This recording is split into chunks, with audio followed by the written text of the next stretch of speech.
बिस्मिल्लाहिर्रहमानिर्रहीम एंड अस्सलाम वालेकुम। Welcome back to my channel cooking with Rabeel Malik. आज मैं लेकर आई हूँ आपके लिए एक बहुत ही डिफरेंट से साग की रेसिपी जो कि है गंदना का साग। और ये आप देख सकते हैं इसे मैंने एक बंडल ले लिया है, लेकिन इसे अच्छी तरह से आपने वॉश करना है।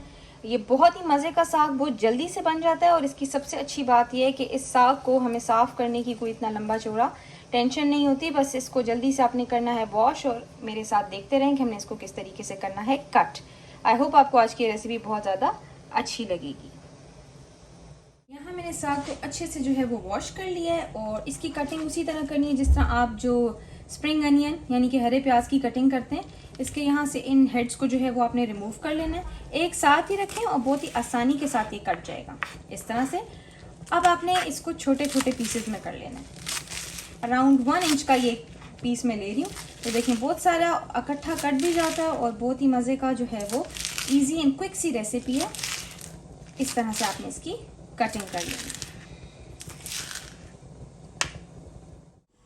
गंदना को मैंने सारा साग जो है वो कट करके रख लिया है और अब जो है मैंने एक पैन में ले लिया तकरीबन 6 to 7 टेबल स्पून ऑयल और साथ ही मैं इसमें डाल रही हूँ यहाँ पे प्याज जो कि मैंने लिए हैं 2 बड़े साइज के और इसे मैंने जो है वो कट कर दिया था। इसको डालने के बाद आप इसको अच्छी तरह से जो है वो मिक्स कर लें। बहुत ही इजी एंड सिंपल सी क्विक सी रेसिपी है ये।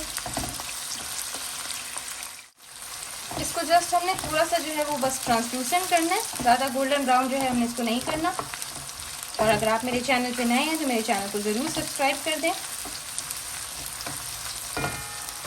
बस अब जो है प्याज का कलर आप देख सकते हैं कि चेंज हो चुका है। इस टाइम पे मैं इसमें डाल रही हूँ 2 टमाटर जो मैंने चॉप करके रख लिए थे।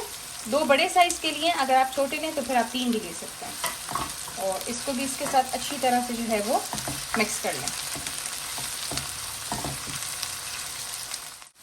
इसको 1 से 2 मिनट के लिए मैंने मिक्स किया और साथ ही मैं इसमें डाल रही हूँ यहाँ पे नमक तकरीबन 1 टीस्पून। आप इसको अपने टेस्ट के हिसाब से कम या ज़्यादा कर सकते हैं।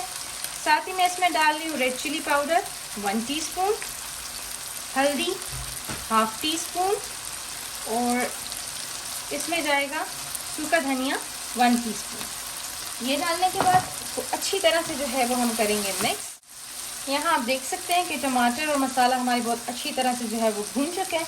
इस टाइम पर मैं इसमें ऐड करूँगी साग को, जिसे मैंने आपको बता दिया था शुरू में कट करके रख लिया था। और फ्लेम को आपने कर देना है लो जब तक आपने इसको मिक्स करना।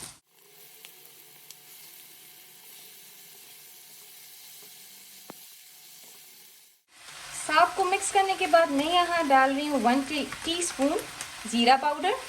इससे बहुत ही अच्छा फ्लेवर इसको मिलेगा। और साथ ही मैं इसमें डाल रही हूँ कुटी लाल मिर्च जो कि हमारी क्रश्ड रेड पेपर है, ये वाली। ये साग में जो है बहुत ही अच्छा फ्लेवर देती है, इसलिए मैंने रेड चिली थोड़ी सी कम डाली थी।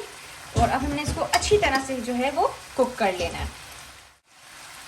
इस साग में हमें पानी डालने की कोई ज़रूरत नहीं है। हम इसको करेंगे अच्छे से मिक्स और इसको तकरीबन हमने 12 to 15 मिनट्स के लिए कवर करके रख देना है लो फ्लेम पे।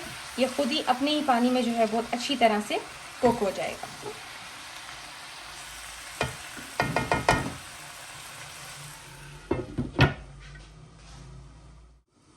यहाँ पे तकरीबन जो है वो 15 मिनट्स गुजर चुके हैं और आप इसकी कंडीशन देख सकते हैं। बहुत ही अच्छे तरीके से और बहुत ही मज़ेदार हमारा साग जो है वो बन के रेडी हो गया।